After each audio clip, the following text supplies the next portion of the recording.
on September 28, 1820, about 2,000 people gathered in front of the court in the state of New Jersey in the United States. They gathered because of one man. He was a U.S. Army Colonel, Robert Johnson. In front of the crowd, Colonel Johnson held a red fruit in his hand. The fruit was believed to be poisonous. Red fruit with a glossy sheen. This fruit, which emits an intense smell, reminded them of a mandrake, which is a poisonous plant in the Old Testament. People believed that the red fruit would cause anesthesia and hallucinations, and that they would die of a high fever if they ate it.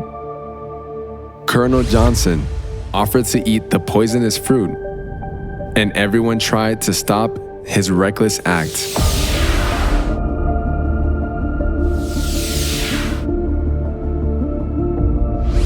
Colonel Johnson did not care and ate the red fruit. However, the result that people had expected did not happen. Not only did Colonel Johnson survive, but he continued to eat 24 kilograms of the red fruit with a satisfied look on his face. What was the red fruit? The answer was in the headline of the newspaper that reported the story. The red fruit that caused such a great commotion was a tomato.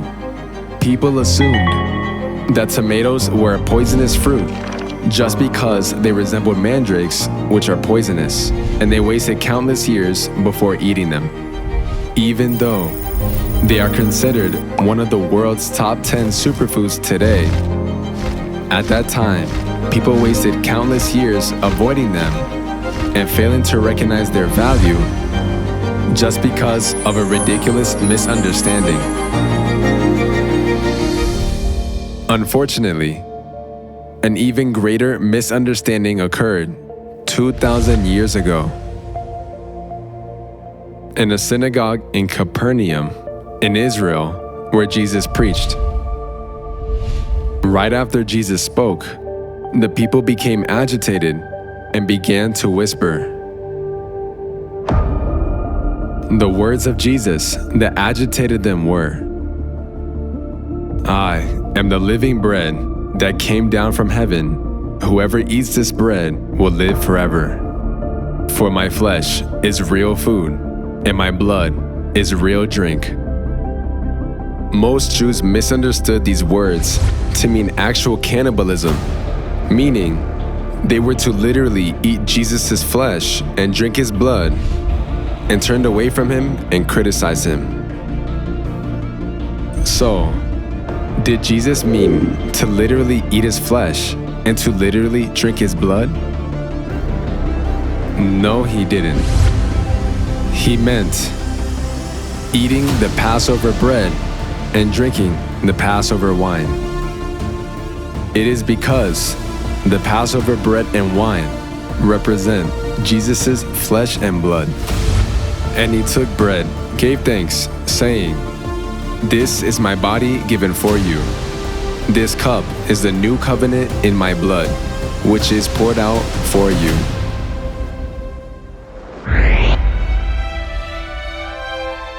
However, the Jews did not realize this and outright criticized Jesus. In the end, the Romans actively persecuted the saints of the early church who kept the Passover, denouncing them as a cult. After that, the Passover disappeared into history for a long time. Jesus' Passover became another poisonous red fruit. However, Jesus promised salvation and the forgiveness of sins through the Passover. Also, he taught us that we can receive eternal life only by eating the Passover bread and wine, which Jesus promised with his flesh and blood. Unless you eat the flesh of the Son of Man and drink his blood, you have no life in you. In other words, we can receive eternal life only through the Passover.